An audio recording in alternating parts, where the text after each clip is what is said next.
Cube Radio.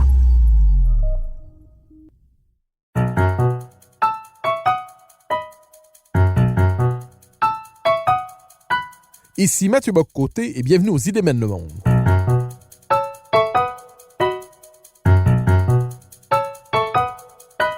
À travers le regard des intellectuels québécois et européens, nous chercherons à comprendre les grands débats qui façonnent notre époque.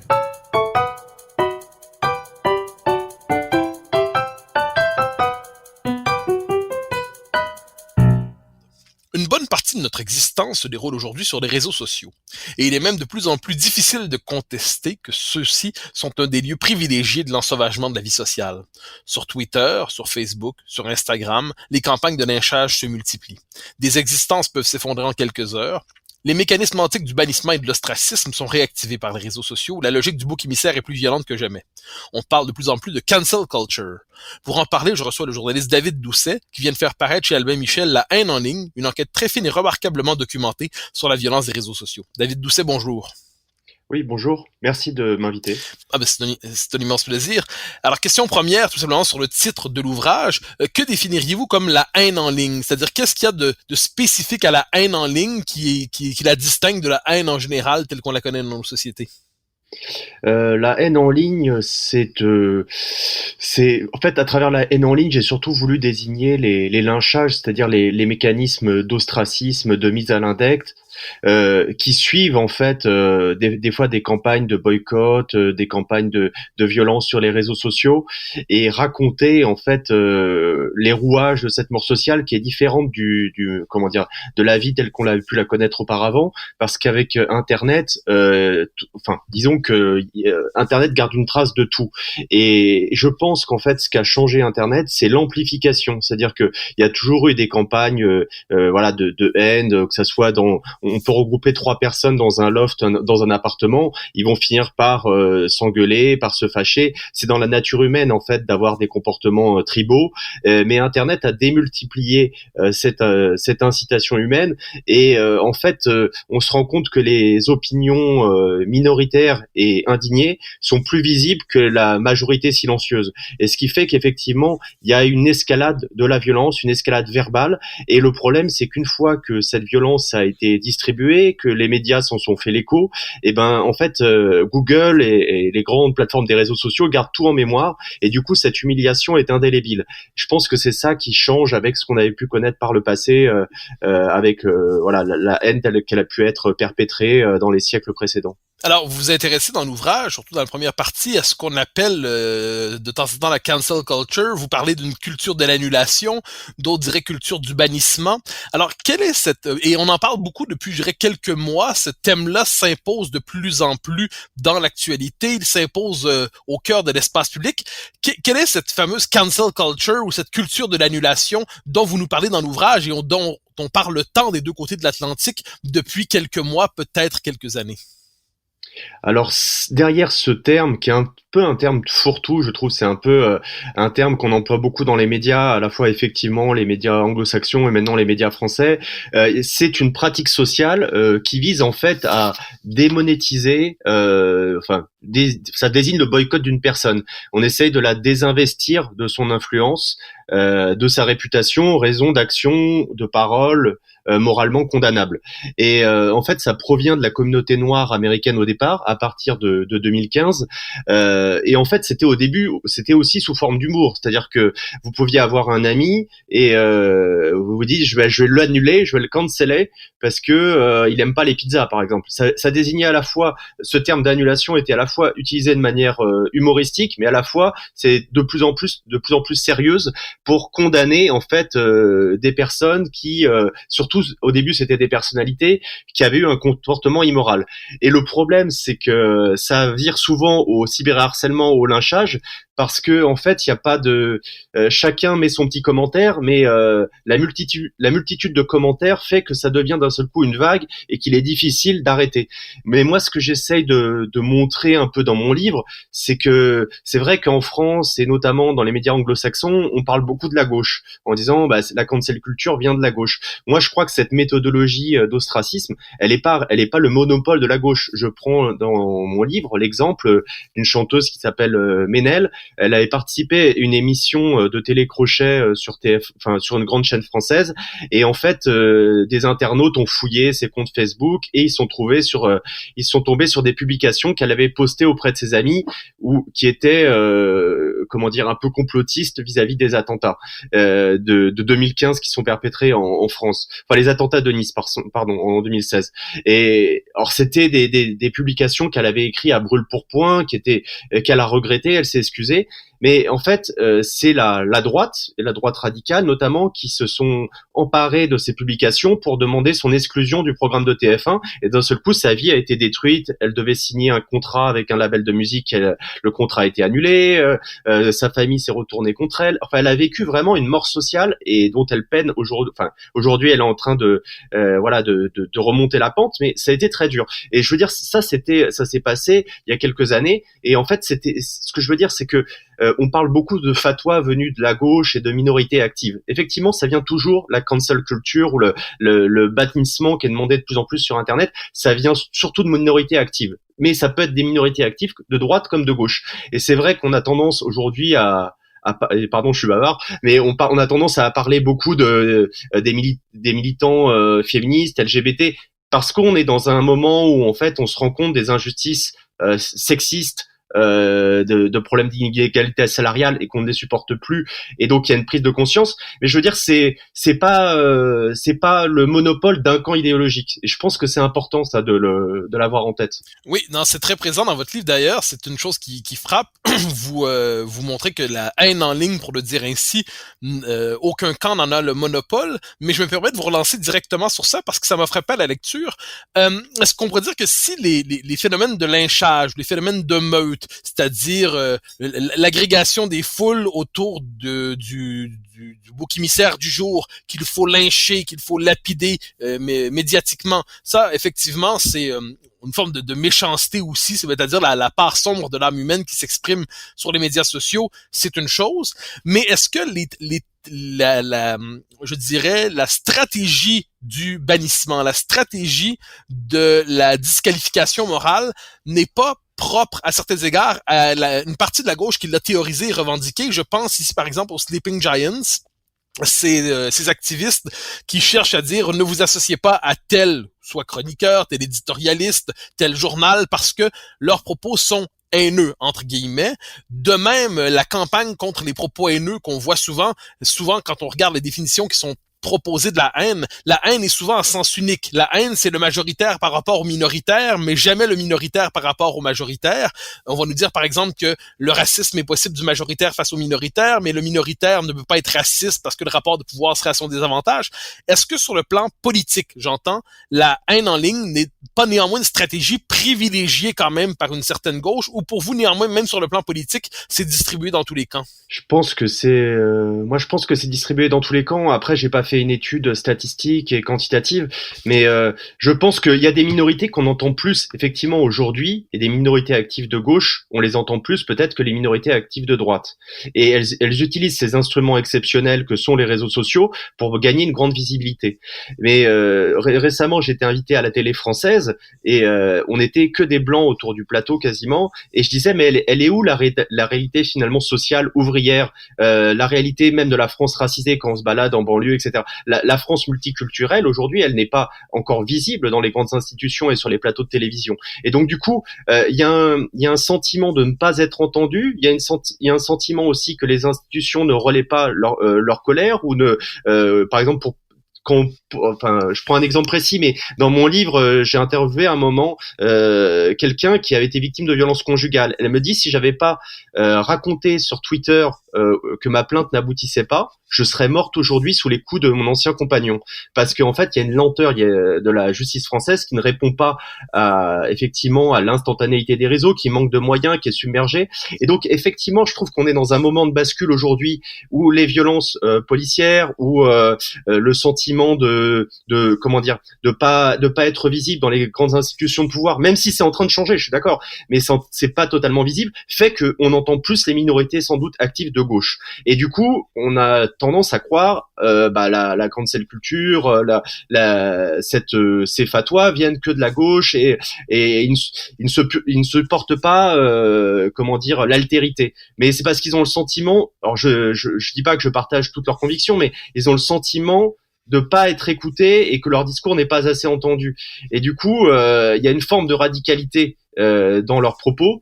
Mais j'ose espérer que lorsque les institutions vont prendre le relais, lorsque ces minorités seront entendues, peut-être que les procès se tiendront plus sur les réseaux sociaux et que cette colère je pense on peut pas la mettre sous cloche en fait. On peut pas dire il faut couper les réseaux sociaux, les militantes féministes elles en font trop, etc. Non, il faut écouter cette colère et tant qu'on ne l'écoutera pas, elle se manifestera. Et je trouve que les réseaux sociaux c'est un outil formidable de libération de la parole. On a chaque jour des exemples et on peut pas le mettre sous un entonnoir.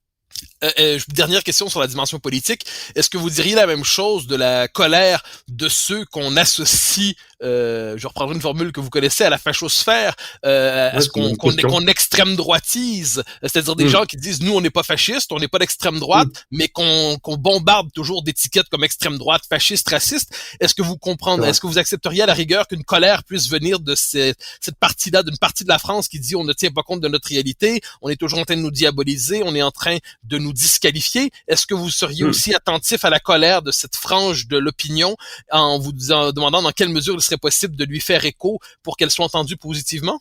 Bien sûr, ouais. Alors je pense que moi c'était plus compliqué de ma part parce que je travaillais dans un journal de gauche mais j'ai essayé à plusieurs reprises justement quand des mauvais procès pouvaient être faits à des militants d'extrême droite, ça m'est arrivé d'intervenir. Parce que je pense que, des militants qu'on qualifie d'extrême droite. Oui, qu'on qualifie, l'étiquette en elle-même est une étiquette péjorative. Et je suis d'accord. Après, il y a une classification en France malgré tout, on peut parler de droite nationale, mais alors c'est vrai que le terme extrême choque, mais il y a aussi le terme extrême gauche dans lequel on qualifie tout un champ de la gauche radicale. On met Mélenchon, le Parti communiste dedans. Mais c'est vrai que le terme extrême est péjoratif. Mais je suis d'accord. D'ailleurs, dans mon livre, j'interviewe un moment un militant, de génération identitaire, quelqu'un qui anime le site F de Souche, qui est un site qui est classé à l'extrême droite et qui d'ailleurs on peut dire d'extrême droite parce que il parle que d'immigration, d'islam et d'insécurité et pas d'autres sujets et ils ont une volonté de lobbying politique. En fait, il me dit est-ce que vous seriez aussi attentif si on annulait lorsqu'on annule par exemple lorsqu'on bannit du champ médiatique un candidat Front National qui à 15 ans a fait une blague problématique sur Facebook et les médias auront beaucoup moins d'empathie pour lui. Et c'est possible. Mais moi, je crois dans ce livre, et c'est ce que j'ai toujours eu dans les tripes en fait, c'est que je crois qu'on doit pas réduire les gens à des erreurs. On peut pas. En fait, la cancel culture, cette culture de l'ostracisme, son essentialisme nie toute capacité de l'être humain à apprendre de ses erreurs, Et en fait, on en commet tous. Et je pense que la colère qui vient de la part de l'extrême droite et même s'ils aiment pas ce terme, etc., il faut l'entendre. Et on peut pas disqualifier leur discours sous prétexte que et ça, moi, j'en ai toujours été intimement convaincu. J'ai fait de la sociologie aussi. J'ai été voir tous ces militants, je les ai écoutés, j'ai essayé de relayer leur discours pour comprendre d'où venait cette colère. Parce qu'effectivement, quand on est militant d'extrême droite en France, faut savoir que c'est aussi une forme de mort sociale, parce que voter FN, ça s'accompagne d'une culpabilisation du vote, ça s'accompagne souvent d'un bannissement d'une sphère sociale ou professionnelle, et donc c'est un engagement qui en fait bloque beaucoup de portes. Et en fait, on pourra répondre je pense, pour moi, que le vote d'extrême droite n'est absolument pas une solution, et que on pourra répondre en fait à ce vote qui est en constante progression en France quand on n'a pas des discours disqualifiants ou moraux, mais justement en relayant de manière factuelle, déjà en traitant médiatiquement de manière factuelle l'extrême droite et leurs revendications, et en étant à l'écoute de cette colère. Bien évidemment, je suis totalement d'accord avec ça. au-delà de la dimension politique, dans votre ouvrage, c'est une chose assez plus que passionnante, en fait tout à fait absolument passionnante. Vous allez à la rencontre de plusieurs personnes qui ont été bannies qui ont subi la culture du bannissement, qui ont subi la haine en ligne, différents profils, des gens marqués à gauche, des gens marqués à droite, des gens de toutes les tendances, de différentes origines. Je me demandais au fil de vos enquêtes, au fil de vos entretiens, au fil de vos interviews, est-ce qu'il y a un point commun dans chacune de ces histoires? D'abord, à l'origine du bannissement et ensuite dans leur capacité à réagir à ces lynchages en ligne. Est-ce qu'il y a des points communs entre ces différentes histoires qui nous permettraient de faire une petite sociologie de la haine en ligne? Je pense que parmi les points communs, c'est que souvent c'est ce que dit aussi l'écrivain Bret Easton Ellis dans mon livre, c'est des vestiges de vie numérique qui ont été postés des années auparavant, qui sont repérés par un influenceur, par des minorités actives, et ensuite il y a un mouvement de meute qui se met en mouvement sur les réseaux sociaux. Il y a une forme d'indignation, souvent sur des plateformes centralisées comme Twitter, qui permettent ça parce en fait, Twitter, c'est comme si c'était Battle Royale. Je sais pas si vous connaissez le film, mais en fait, avec les trending topics, on voit en fait les cibles du jour. Et c'est comme si, en fait, chaque camp, en fonction de son identité personnelle ou collective, voyait un ennemi à abattre et d'un seul coup va s'acharner sur lui. Donc chacun, en fonction de ses convictions, en fonction de son histoire personnelle, va se sentir investi d'une mission punitive. Et donc ça se passe souvent sur Twitter. Et ensuite, les médias prennent pour argent comptant ce qui se passe sur Twitter. Ce que j'explique bien dans mon livre, c'est que c'est pas la réalité sociale d'un pays, mais du coup, ensuite, il y a les médias, c'est un engrenage pour moi indispensable parce que s'il n'y a pas de reprise dans les médias, il n'y a pas vraiment de mort sociale parce que ce sont ces articles-là, ce sont les articles qui vont faire écho de cette colère sur les réseaux sociaux qui vont entériner la mort sociale. Parce que en fait, vous pouvez écrire plein de blogs sur le jardinage, sur la cuisine pour essayer de recouvrir la polémique, vous serez toujours moins puissant qu'un article du Figaro, qu'un article de Radio-Canada, qu'un article du Journal de Montréal, parce que les médias ont ce qu'on appelle un page rank, c'est-à-dire une puissance sur Google très forte. Et du coup, dès qu'ils parlent d'une polémique, en fait, après, eux, ils passent à autre chose. Mais vous restez avec les articles qui vous identifient ou qui vous relient à une polémique. Et en fait, ça va dissuader des recruteurs de vous tout simplement de s'entretenir avec vous pour de futurs emplois. Donc, en fait, pour moi, ça part toujours de quelques minorités actives. Twitter ensuite, où c'est là où se passent les grands pugilats. Et ensuite, les médias qui prennent le relais. Et j'ai essayé de montrer dans mon livre les différents rouages de cette mort sociale moderne aujourd'hui.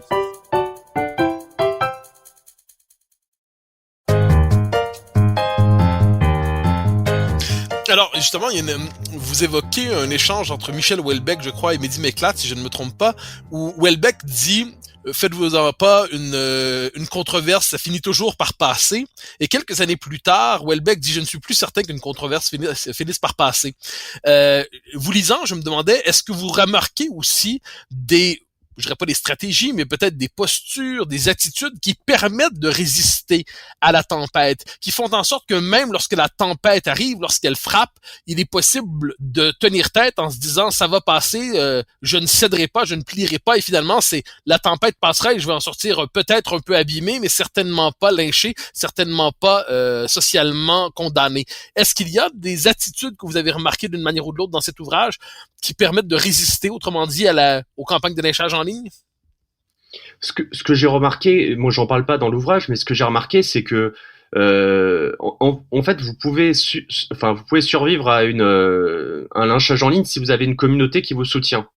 Il y a des journalistes en France de droite qu'on peut tenir des propos maladroits ou condamnés moralement, et en fait ils s'en sont sortis parce que ils ont eu toute une communauté autour d'eux, à la fois leur patron qui les soutenait, et puis des grands acteurs politiques qui sont venus aussi à leur secours, et du coup même s'ils recevaient énormément d'attaques, ils étaient immunisés parce qu'il y a une communauté auprès de vous. Et de la même manière, en France, il y a aussi des militantes féministes qui sont pris pour cible, qui sont l'objet de cyberharcèlement harcèlement, mais elles se fédèrent et puis elles arrivent entre guillemets à faire corps et du coup à surmonter. Le problème, c'est quand on est seul et qu'on a personne pour nous défendre.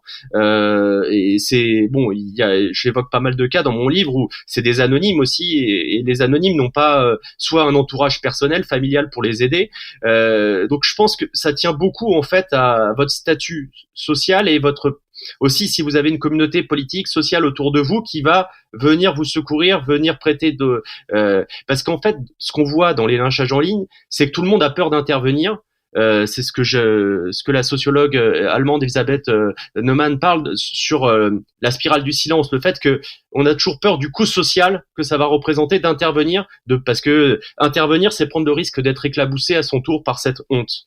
Donc ça représente toujours un coût social. Donc en fait, si vous avez des gens auprès de vous, ce qui est pas toujours le cas, ce qui est même rarement le cas, ben vous allez vous en sortir plus facilement. Et après, il y a une fois que vous avez été lynché, humilié publiquement, il y a des personnes qui décident de se battre, qui décident de dire voilà, il m'est arrivé cette expérience, je vais en faire quelque chose et je vais revenir sur scène. Et puis il y a d'autres qui décident tout simplement de s'exiler, de passer à autre chose, voire certains qui pensent à des options définitives. Je pense au suicide par exemple.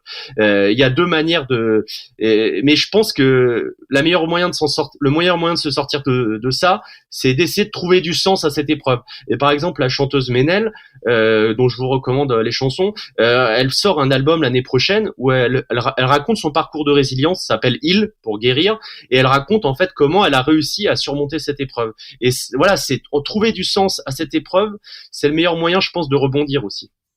Alors, il y a le pôle, on pourrait dire, de la haine en ligne politique qu'on a déjà évoqué, les campagnes de diffamation à partir quelquefois d'extraits sur des réseaux sociaux, d'extraits repris sur des réseaux sociaux.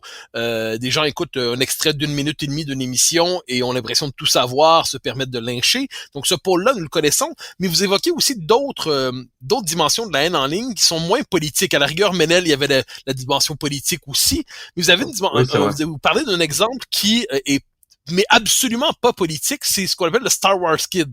C'est-à-dire ce jeune homme qui jouait au sabre laser, pour le dire comme ça, devant son écran, ça s'est diffusé. Pourriez-vous nous rappeler un peu cette histoire qui, elle, n'est pas du tout politique? En fait, elle est le degré zéro de la politique, et c'est par ailleurs une forme de campagne d'humiliation planétaire. Qu'est-ce qui se joue dans un événement comme celui-là, où la charge politique et idéologique est pourtant zéro? Comment expliquer que la haine frappe même dans de telles circonstances?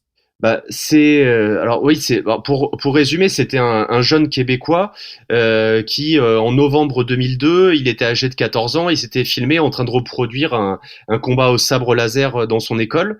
Il s'était enregistré il avait laissé la cassette vidéo dans le studio de son école, et c'est vrai que la vidéo pouvait paraître un peu maladroite, sauf que en fait des camarades de classe assez méchants et ont mis en ligne la vidéo. C'était les débuts de YouTube, donc c'est devenu instantanément viral. Il a fait l'objet, je crois que la BBC disait que c'était la vidéo la plus visionnée d'internet en 2006. C'est-à-dire que on parle de milliards de vues. Et en plus c'était un adolescent, donc il n'était pas armé psychologiquement pour faire face à un tel déferlement de haine. Il est devenu aussi l'objet de parodies dans des séries américaines comme South Park, les Griffins, etc. Et en fait, comment on peut l'expliquer? C'est que en fait le rire, des fois on rit aux dépens de quelqu'un, mais en fait on se rend pas compte qu'on participe à son lynchage. Je pense que les gens qui se sont amusés et qui l'ont lynché se rendaient pas compte qu'il lui faisait du mal. C'est comme il y a beaucoup de ce qu'on appelle les mèmes, c'est-à-dire des détournements qui deviennent en fait vous faites une interview et puis vous avez un mot maladroit, les gens vont s'en amuser et vont sectionner et ils vont en faire un gif, et vous allez d'un seul coup vous allez servir à ponctuer, vous devenez un smiley en fait, vous servez à ponctuer des conversations. Et lui c'est un peu ce qui lui est arrivé, c'est-à-dire que c'est devenu un gif. Dès qu'on allait sur Messenger, dès qu'on allait sur les plateformes de réseaux sociaux, on pouvait utiliser son image pour animer, pour ponctuer, pour montrer en fait nos émotions. Il est devenu un smiley vivant. Et en fait, je raconte son histoire. Et ce bonhomme ce personnage est extraordinaire parce que il a vécu un déferlement de haine et qu'il n'avait pas mérité, parce que en plus il n'a même pas mis lui-même il n'a même pas diffusé lui-même la vidéo. C'était à ses dépens. Et il a réussi à surmonter tout ça. Et il s'est exprimé dans les colonnes d'un magazine québécois en disant, si je sors de mon silence aujourd'hui, et on en revient à ce que je disais tout à l'heure sur la quête de sens, si je sors de mon silence aujourd'hui, c'est pour dire que à tous ceux qui vivent la même chose, tenez bon. En fait, il y a la lumière au bout du tunnel, il faut vous accrocher. Et il faut vous accrocher à votre entourage. Et en fait, vous pouvez tous survivre. Enfin, du moins, il faut essayer de survivre et de surmonter à tout ça. Enfin, de donner du sens à tout cela. Et on peut survivre à un cyberharcèlement. Et il a voulu faire de son épreuve, qui a été une épreuve et une humiliation terrible, une leçon à la planète entière. Et je trouve que son geste est vraiment exceptionnel. Alors, vous avez évoqué Twitter, quand on parle des réseaux sociaux, on a en tête souvent Facebook, Twitter, Instagram. Est-ce que un de ces grands réseaux se distingue particulièrement comme lieu de la haine en ligne, ou est-ce que finalement elle se distribue assez également sur les trois grands réseaux, disons ça comme ça? Je pense qu'elle se distribue également parce qu'en fait c'est dans la nature humaine. On a tous les gens n'ont pas par nature un bon fond en fait. Je raconte en France en fait jusqu'en 1848 il y avait des humiliations publiques où on était accroché à un pilori et en fait les passants pouvaient défiler devant vous et pouvaient s'abstenir en fait de vous cracher dessus ou de vous insulter. Mais la plupart du temps, la personne qui était humiliée et accrochée à un pilori, elle subissait les crachats, les gifas de la foule et les insultes. Donc il y a une tendance assez malveillante dans la nature humaine malheureusement. Et donc sur Internet, ça vient de plein de choses. Ça peut venir de la frustration, ça peut venir du fait qu'on traverse une crise économique et qu'on vit dans une période anxiogène. Donc les gens c'est la théorie de René Girard, mais une société se fédère que souvent par le rejet d'un tiers. Et donc il y a besoin d'un bouc émissaire pour fédérer, pour coaguler une société malheureusement. Et donc du coup, je pense que ça se répartit de manière égale. Sauf que Twitter c'est beaucoup plus visible parce que c'est une plateforme qui est centralisée. Et c'est ce que je disais tout à l'heure en faisant l'allusion avec le film Battle Royale, c'est qu'on voit en fait les cibles. Et sur Facebook, en fait, vous pouvez être pris pour cible, mais ça sera pas visible de tout le monde. Tandis que, en fait, sur Twitter, comme c'est une plateforme centralisée dans laquelle sont réunis tous les médias et tous les acteurs aujourd'hui et toutes les célébrités, en fait, votre humiliation, elle est visible aux yeux de tout le monde. Et en fait, une fois que vous êtes désigné comme une cible, la cible du jour, tout le monde le voit et ça va vous rentrer dans un engrenage maléfique parce que les médias vont se sentir obligés d'en parler. Et puis après vous en sortez plus parce qu'après les chaînes d'infos en continu vont en parler à leur tour et puis après ça va faire des débats et puis en fait vous rentrez dans une spirale infernale. Et je pense que c'est pas qu'il y a plus de haine qu'ailleurs, mais c'est qu'elle est plus centralisée et visible sur Twitter. Alors, dans votre ouvrage, la question n'est pas abordée comme telle, je dirais, bien qu'elle soit partout présente. C'est ce que j'appellerais le fantasme de la surveillance généralisée. Le 20e siècle nous a permis de connaître le totalitarisme qui vient d'en haut, disons ça comme ça, c'est-à-dire une forme de prétention au contrôle social absolu jusqu'au contrôle des pensées dans la mesure du possible. Est-ce qu'aujourd'hui, à travers les réseaux sociaux, à travers ce que vous appelez la haine en ligne, à travers les effets de meute qui se multiplient, où on voit de plus en plus justement, il y a le lynchi du jour, il y a le lynchage du jour, et il y a aussi non seulement cette obligation d'être vertueux, mais il faut tous participer envoyer des signes ostentatoires de vertu parce que silence is violence, comme on nous dit, parce que se taire, c'est déjà être dissident, parce que ne rien dire dans une campagne, c'est être perçu. On se dit, mais est-ce qu'il n'y a pas derrière son silence une forme de désaccord? Est-ce qu'il n'y a pas une forme de surveillance généralisée qui réactive quelque chose comme une matrice totalitaire dans l'univers tout à fait fascinant des médias sociaux? Est-ce qu'à travers ça, il n'y a pas, autrement dit, une forme d'abolition des derniers domaines de la vie privée, de la possibilité de ne pas être dans la meute, de ne pas participer à ce que Elie Alevi appelait la fabrication de l'enthousiasme collectif?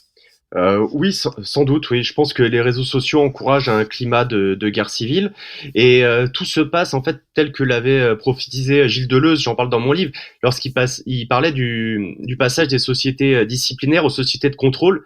Il disait qu'ils fonctionnent plus par enfermement, mais par contrôle continu et communication instantanée. On voit que c'est comme si on était enfermé dans un panoptique géant, c'est le panoptique, c'est cette prison où en fait le surveillant peut voir tout ce qui se passe, il peut voir juste en tournant autour de sa cage, il peut voir en fait toutes les cellules des prisonniers. Et là, c'est un peu ça, c'est-à-dire que tout le monde surveille tout le monde, et effectivement, la moindre erreur se paye cash. Et je pense que les réseaux sociaux, dont en fait leur modèle social repose sur la conflictualité et l'affrontement.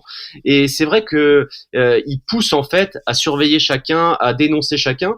Et dans mon livre, j'interviewe le sociologue Gérald Bronner, et il dit en fait le problème c'est il cite une étude de la revue Science, on a tous tendance à nous croire moralement plus supérieurs qu'autrui.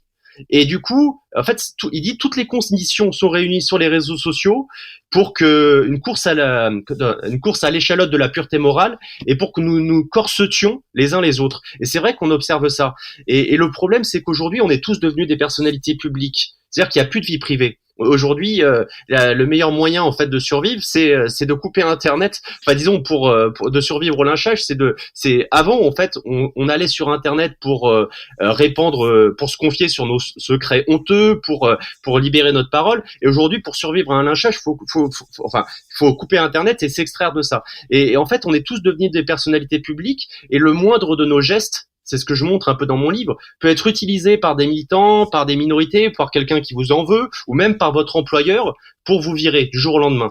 En France, il y a selon un sondage, il y a 7% des salariés qui ont été licenciés en raison de propos douteux, de vestiges de vie numérique qui ont été publiés des années auparavant. C'est-à-dire que, en fait, on s'en rend pas compte, mais tout ce qu'on publie nous rend vulnérables, en fait. Et notre vie sociale est devenue une vie sociale à haut risque. Alors, vous évoquez une question qui me semble fondamentale, on se rapproche de la fin de l'entretien, j'en serais voulu ne pas l'aborder, c'est la question du droit à l'oubli, hein, c'est-à-dire avec Google et ainsi de suite, c'est un droit qui est de plus en plus revendiqué, est-ce un droit, ça reste à voir, mais de plus en plus de gens disent on devrait avoir le droit, autrement dit, de maîtriser minimalement son identité numérique. On devrait avoir le droit minimalement de définir ce que Google peut retenir de nous pour éviter justement d'être enseveli sous les débris de notre vie numérique antérieure. Est-ce que la question du droit à l'oubli pour vous est une réponse politique et juridique crédible à cette tentation de la surveillance généralisée, à cette haine en ligne qui se déploie partout? Est-ce que le droit à l'oubli est une réponse possible pour réagir à ce contexte nouveau qui s'impose à nous? Oui, enfin il y a plusieurs solutions, mais si on reste sur le droit à l'oubli, je pense qu'effectivement c'est une question fondamentale, parce que Google agit comme une instance suprajudiciaire qui, vous l'avez bien décide du moins, qui a le droit de se faire oublier ou non. Et elle a pas, enfin, pourquoi Google s'accorde ce droit en fait? Ils n'ont aucun droit à ça. Alors il y a un problème. Et aujourd'hui, par exemple, en France, on a ce qu'on appelle la Commission nationale d'informatique et des libertés, qui normalement doit permettre à chaque citoyen de faire appel à elle pour à rentrer dans un bras de fer avec Google et faire disparaître des contenus infamants. Mais dans les faits, eux-mêmes sont submergés en fait. Et Google répond souvent de manière automatique aux demandes des citoyens. Et c'est vrai qu'on est un peu démunis par rapport à ça. En fait, je raconte dans mon livre que tout part. En fait, qu'il y a un droit à l'oubli en Europe, ce qui n'est pas le cas, je crois. Vous me contredirez si je dis une bêtise. Aux États-Unis et au Canada, mais en fait, il y a l'histoire d'un quinquagénaire dont je raconte qui habite en Espagne. Et en fait, lui, il avait une vieille annonce de vente aux enchères qui polluait en fait sa réputation numérique, parce que dès qu'un client voulait s'adresser à lui, il tombait sur ce vieil article qui disait qu'ils avaient mis aux enchères une entreprise. Et donc, il s'est adressé au journal local espagnol qui a refusé, et ensuite il s'est adressé à Google. Et Google a dit non. Et donc ensuite, il s'est adressé à la Cour européenne, et c'est vraiment David contre Goliath. C'était un combat perdu d'avance. Et en fait, il a réussi à le gagner, mais la Cour européenne ne lui a pas seulement donné raison, elle a dit, écoutez, monsieur Costera, on va faire en sorte que les 500 millions de citoyens européens puissent aujourd'hui demander via un formulaire la désindexation des contenus. Bon, alors grâce à lui, en fait, c'est ce qu'on appelle l'arrêt Costera. En Europe, on peut demander d'enlever un contenu, mais souvent, en fait, Google répond négativement. Et en fait, vous pouvez demander une fois, deux fois, trois fois. Google continue d'agir comme une sorte de golem qui a tous les droits. Et en fait, on est assez démunis par rapport à ça, c'est vrai. Alors, on a évoqué la question du droit à l'oubli comme manière de répondre, de réagir à cette nouvelle souveraineté des grands empires numériques, une manière de restaurer le pouvoir minimal de l'individu, un contre-pouvoir minimal pour l'individu pour être maître de son identité numérique. Mais plus largement, le phénomène que vous identifiez, la haine en ligne, est-ce qu'il y a moyen d'imaginer une manière de la faire refluer, d'assécher le marécage de la haine en ligne, disons ça comme ça? Est-ce qu'il est possible de véritablement mener campagne contre la haine en ligne ou est-ce une bataille perdue d'avance? Alors, je sais pas si c'est une bataille perdue ou gagnée d'avance, mais j'ai un peu réfléchi. Je pense en fait, il y a plusieurs solutions. Enfin, il y a plusieurs choses à imaginer. Déjà, je pense que les plateformes, ces grandes plateformes des réseaux sociaux, qui en fait tirent profit, exploitent la conflictualité, la polarisation de la société, elles peuvent revoir leur business model. Elles peuvent allouer plus de moyens à la modération. Elles peuvent réfléchir à intégrer à leur interface la présomption d'innocence. Pour l'instant, c'est pas du tout intégré, mais en fait, c'est un pilier de notre état de droit et qui, aujourd'hui, quand vous êtes accusé à tort, vous avez aucun moyen de vous défendre sur ces plateformes. Donc, ils peuvent réfléchir à tout ça. Ça coûte de l'argent, mais ils peuvent le faire. Ensuite, la deuxième solution, c'est qu'on peut pas, la justice, elle peut pas reposer sur des entreprises privées qui relèvent du droit américain. C'est pas possible. Parce que, en fait, eux, qu'est-ce qu'ils font? Quand vous les obligez à agir, ils utilisent des algorithmes et ils surcensurent les propos et du coup, ils menacent notre liberté d'expression. On peut pas reposer sur eux, mais par contre, on peut demander. En fait, en France, il y a une loi qui s'appelle la loi Avia contre la haine en ligne, qui a été entre guillemets retoquée par le Conseil constitutionnel. Elle n'a pas été adoptée, mais en fait, cette loi était intéressante sur un point, c'est qu'elle demandait la création d'un parquet spécialisé contre la haine en ligne. Le problème, c'est qu'il faut pas que ça soit une coquille vide. Il faut en fait donner des moyens policiers, enfin des moyens procéduraux, humains, financiers, pour que la justice puisse répondre. Parce qu'un tweet, ça part en 1 minute, en 2 secondes, et en fait la justice des fois elle met 1-2 ans pour prendre en compte des plaintes. Et donc du coup, tant qu'il y aura cette dichotomie entre une lenteur et l'instantanéité, en fait il y aura des gens qui voudront se faire justice eux-mêmes sur les réseaux sociaux. Et enfin le dernier point, j'insiste là-dessus, c'est qu'on a tous le pouvoir de changer les choses. Alors ça peut paraître un discours béat de gauchiste parisien, mais on a tous le pouvoir de changer les choses à notre petit niveau. C'est-à-dire que plutôt quand on voit quelqu'un qui est pris pour cible, et même si c'est un adversaire idéologique, de pas rajouter une pierre, de pas rajouter un commentaire, parce qu'en fait la somme de ces commentaires terrorise la personne. Je pense que dans mon livre, je montre le traumatisme que ça représente, et je pense qu'on peut tous s'abstenir de participer à ces campagnes de meute numérique, parce que personne ne mérite une humiliation publique, personne ne mérite ça en fait. Et je pense que c'est le discours de mon livre, et je pense que la remise en cause des géants du web ne doit pas exonérer de la responsabilité qu'on a chacun devant notre écran. Alors David Doucet, sur cet appel à la civilité, je rappelle le titre de votre ouvrage, La haine en ligne, qui est paru chez Albin Michel. Je vous remercie pour votre passage aux Idées mènent le monde. Je vous remercie aussi.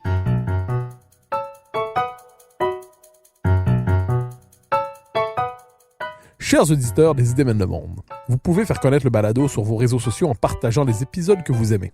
Cela nous donne à chaque fois un fier coup de main pour faire circuler les idées. Aussi, si vous écoutez sur une autre plateforme que Cube Radio, laissez-nous un commentaire. C'est encore une fois un geste qui nous permettra de faire connaître la série à un plus grand nombre. Merci à vous d'être à l'écoute.